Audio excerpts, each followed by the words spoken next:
नमस्कार, स्वागत है आपका हमारे चैनल में। मैं हूं आपके साथ शिखा कौशिक। चलते हैं हमारी कुछ खास रिपोर्ट की तरफ। दिवाली की रात हुए इंस्पेक्टर हत्याकांड का सनसनीखेज खुलासा। पत्नी और साले ने मिलकर रची थी हत्या की साजिश। लखनऊ के कृष्णनगर में पीएसी इंस्पेक्टर की हत्याकांड का सनसनीखेज खुलासा हुआ है। पुलिस ने मृतक की पत्नी भावना और साले देवेंद्र को गिरफ्तार कर लिया है।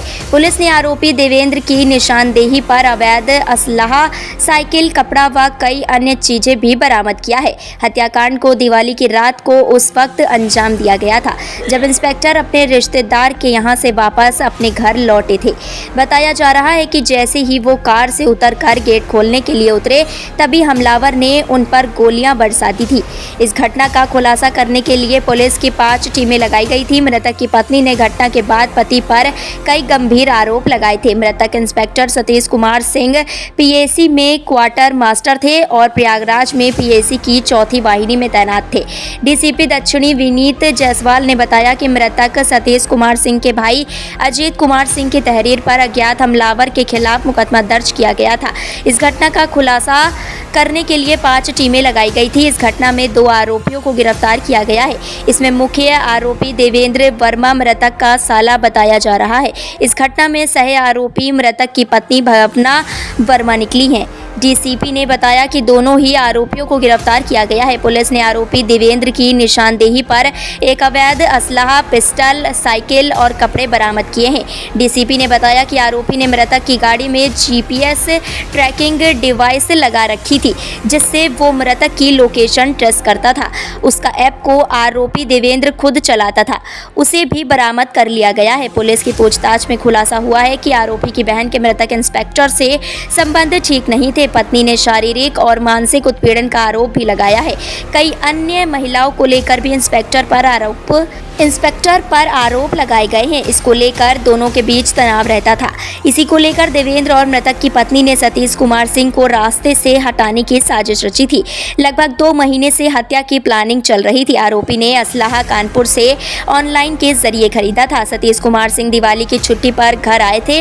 रविवार को दिवाली की पूजा करने के बाद सतीश कुमार अपनी पत्नी और बेटी के साथ राजाजीपुरम में अपने एक रिश्तेदार के यहाँ दीपावली मिलने के लिए गए थे। राजाजीपुरम से निकलते वक्त काफी रात हो गई थी, जिसके कारण बेटी गाड़ी में ही सो गई थी। साथ ही पत्नी के फीवर होने के कारण वो भी पीछे वाली सीट पर लेट गई थी। पत्नी ने बताया था कि जब हम घर पहुंचे तो यह गेट का ताला खोलने के लिए गाड़ी से उतरे थे, तभी गोली चलने की आवाज आई तो सबकी नींद खुल गई। जब देखना तो आग की आवाज करते हुए एकदम से वो जमीन पर गिर गए थे। गाड़ी के अंदर से चिल्लाना शुरू किया, तभी वहां से एक आदमी भाग गया। उन्होंने बताया कि गोली चलने की एक आवाज सुनी थी। मृतक इंस्पेक्टर की पत्नी ने पति पर कई गंभीर आरोप लगाए थे।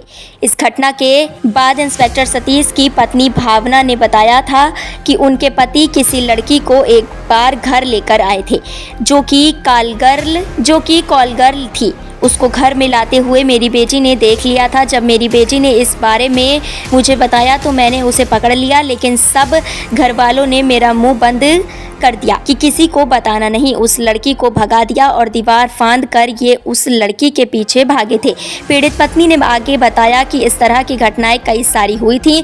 यह घटना जनवरी में हुई थी। पीड़िता ने बताया कि मुझे आशंका थी कि मेरे पति कोई ना कोई गलत काम कर रहे हैं, इसलिए इस घटना को अंजाम दिया गया है।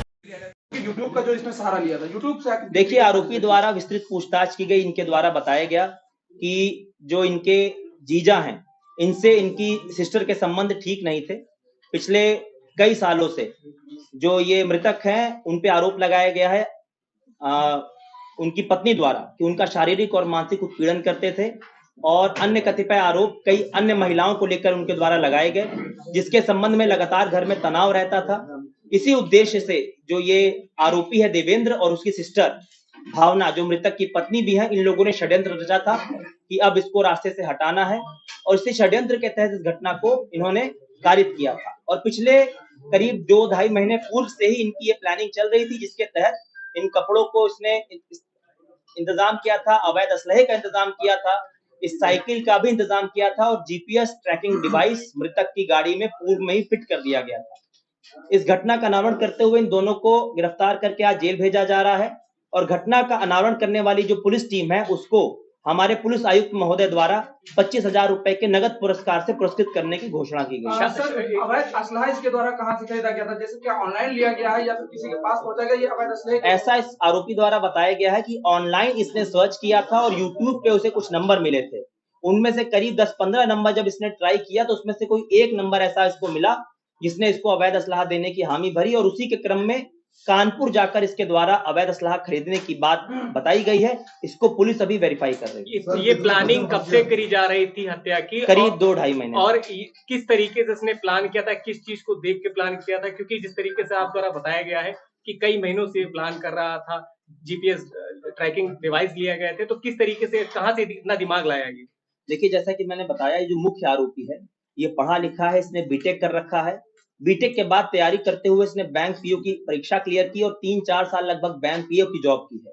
उसके बाद बैंक पीओ की जॉब इसने यूपीएससी की प्रिपरेशन के लिए छोड़ दी। तो ये काफी पढ़ा लिखा है, समझदार है, बहुत ही शार्प माइंड से इसने इस पूरी प्लानिंग को अंजाम दिया। करीब 2-2.5 महीने पहले से इसकी पूरी तैयारी शुरू हो चुकी थी और अवैध असलहा भी इसने खरीदा, साइकिल भी खरीदी।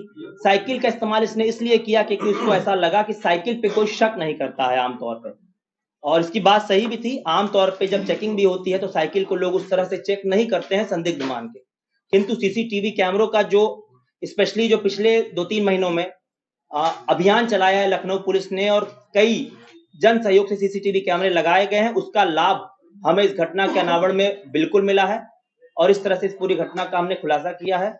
इसने चालाकी के तहत अपना खुद का मोबाइल फोन भी घटना के समय अपने घर पे छोड़ दिया था और घर के बच्चे को कह दिया था कि इससे तुम ऑनलाइन शॉपिंग या ऑनलाइन खाना ऑर्डर करते रहना, ताकि उसका एक एलिबाई क्रिएट हो जाए कि उसकी फोन की लोकेशन घटना के समय घर पे थी।